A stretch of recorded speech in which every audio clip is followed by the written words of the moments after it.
Amigos de Academia al Día, bienvenidos a nuestro programa institucional del Vicerrectorado Académico, que cada semana busca esa conexión con todos ustedes para acercar nuestra universidad.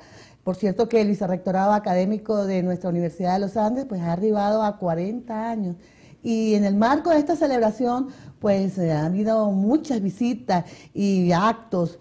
Y a propósito de eso, pues tenemos un gran invitado que voy a dejar que sea el profesor Víctor García, quien luego de saludarlos a ustedes le haga la presentación. Gracias, Patricia. Reciban todos un cordial saludo, como siempre, del Vicerrectorado Académico y en particular de la doctora Patricia Rosenbay Levin, nuestra vicerrectora, y de todos los que laboramos allí.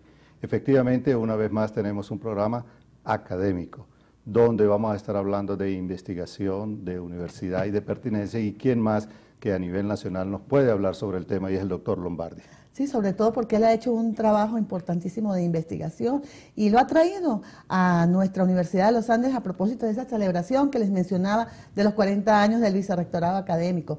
Pues el doctor Ángel Lombardi fue rector de la Universidad del Zulia, es el rector de la Universidad Católica Cecilio Acosta. A mí, en lo personal, me da muchísimo gusto pues tenerlo en nuestro programa y poder conversar con ustedes. Muchas gracias por la invitación. Para mí Mérida siempre ha sido una ciudad muy querida y particularmente su universidad. Tenemos muchos amigos y agradecemos profundamente esta nueva oportunidad de conversar y encontrarnos. De escucharnos. Sí, sobre todo que con 40 años del Vicerrectorado Académico, ¿no? Una estructura.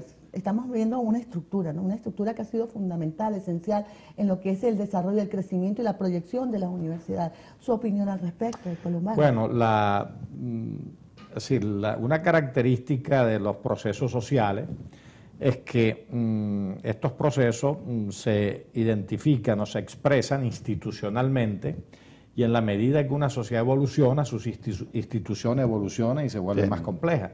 Si no es lo mismo la Venezuela de los años 60, no recuerdo exactamente la cifra de habitantes, con esta Venezuela de hoy con casi 30 millones de habitantes, ¿no? Entonces, lógicamente, aquella universidad que venía de la década del 50 y 60 del siglo pasado era pequeña, estructurada fundamentalmente en casa de estudio profesionalizante, en donde el alumno estaba identificado, el profesor estaba identificado. Eran muy pocas las universidades y se manejaban con una estructura simple, o sea, el rector, vicerrector y secretario y los respectivos decanos.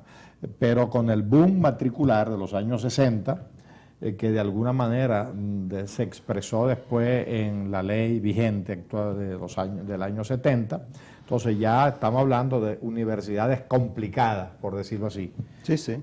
Y entonces, lógicamente, había que legislar, y en esa complejidad se hizo un gran esfuerzo por tratar de atender adecuadamente la parte de investigación, de creación de conocimiento y lo que después se ha llamado la extensión universitaria. Y precisamente los vicerrectorados académicos se contemplan en la nueva ley y en las nuevas estructuras para atender lo que hasta ese momento no había sido prioridad y no era atendido de manera eficaz dentro de la estructura tradicional universitaria. Entonces, los vicerrectorados académicos han cumplido esa función estratégica, ¿no? Inclusive hoy, el día que nos toque discutir una nueva estructura legal de la universidad, seguramente del vicerrectorado académico pudieran salir, si mantenemos la estructura de vicerrectorados, diversos organismos, por ejemplo, vicerrectorado, se habló una vez de regionalización, vicerrectorado de investigación y posgrado, vicerrectorado de extensión, vicerrectorado de extensión, etc. Por ejemplo, yo en la UNICA he ensayado el decanato de culturas y deportes, que es una novedad a nivel venezolano, y el decanato de investigación y posgrado. Entonces, bueno, eso indica pues que los vicerrectorados eran necesarios, son necesarios, pero quizás en este proceso evolutivo y de transformaciones tengamos que plantearnos inclusive otras estructuras complementarias. Sí, y mucho más complejas indiscutiblemente. Sí. Una cosa para nuestros televidentes es, observen ustedes cómo se van identificando espacios sociológicos de acción que van tomando identidad y van dándole forma a una nueva estructura que es necesaria. Y ahí viene entonces la legislación. Ahora yo les pregunto a ustedes, ¿no?, en toda esa experiencia que ambos poseen, en ese proceso de complejización que han tenido las universidades, ¿qué tan eficiente al momento de hoy resulta estas estructuras?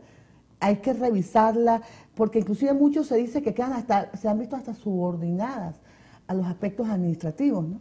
Mira, hay un principio, perdón. No te preocupes. Mira, fíjate lo que hablaba. A mí siempre me ha parecido un acto creativo muy sólido, muy robusto, el identificar 4 espacios de acción dentro de la universidad que tienen una autonomía funcional, que tienen sus propias interacciones y reglas, ¿verdad? Pero de todas maneras existe la figura del rector, que es el cuentadante de la universidad. Entonces es una estructura que si tú le colocas la lupa es compleja. No es que el rector tiene un consejo de ministros. Hay un equipo rectoral conformado por vicerrectores que tienen espacios de acción donde son muy autónomos, pero que todo está percolado de alguna manera por la actividad académica.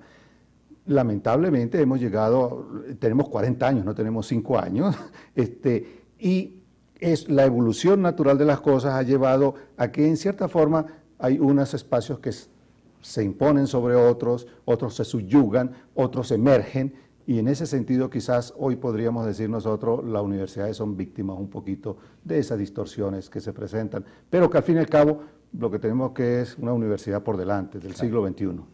Sí, mira, quería citar una vieja frase en latín, yo no hablo latín, una vieja frase que se ha repetido por 1000 años, porque la universidad como creación humana cumple 1000 años en el 2088. O sea que una de las instituciones, quizás la única, que ha transitado de manera bastante coherente. Después de la iglesia. Sí, después de la iglesia, todo este espacio de tiempo. Entonces, fíjate, hay una frase en latín que a mí me gusta mucho, semper reformanda. La universidad siempre reforma. ¿Por qué? Porque la sociedad es dinámica.